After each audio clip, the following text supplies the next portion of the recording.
अस्सलाम वालेकुम दोस्तों, आज का हमारा मौजू है यूरिक एसिड की ज़्यादती।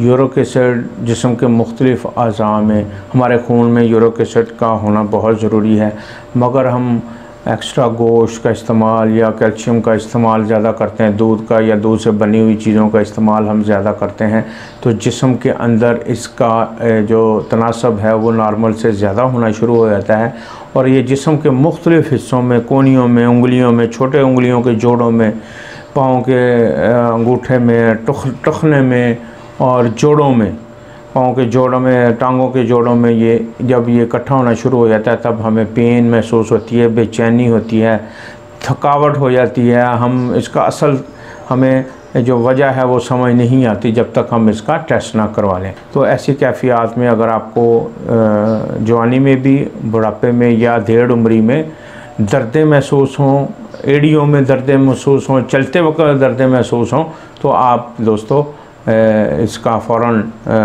लेबॉर्ट्री से टेस्ट कराएं तो आपका यूरिक एसिड बढ़ा हुआ होगा। साथ आप अपने ब्लड प्रेशर को भी चेक करिएगा। ये देर उम्री की प्रॉब्लम है मगर नौजवान लड़के भी इसमें मुब्तला नज़र आते हैं। इसमें लैडम पाल है, इसमें पोडोफाइलम है और सबसे अहम जो एक मेडिसिन है अर्टिका यूरिनस, ये क्यू में है और बहुत बेहतरीन काम करती है। इसके अलावा रेस्टॉक्स, ब्रायोनिया अपनी अपनी सिम्टम्स के मुताबिक इसमें काम करती हैं। तो दोस्तों, अगर आप इस मसले में मुब्तला हैं, हमें कंसल्ट करें, हम आपको अकॉर्डिंग टू साइन सिम्टम आपको इस मेडिसिन के बारे में बताएंगे।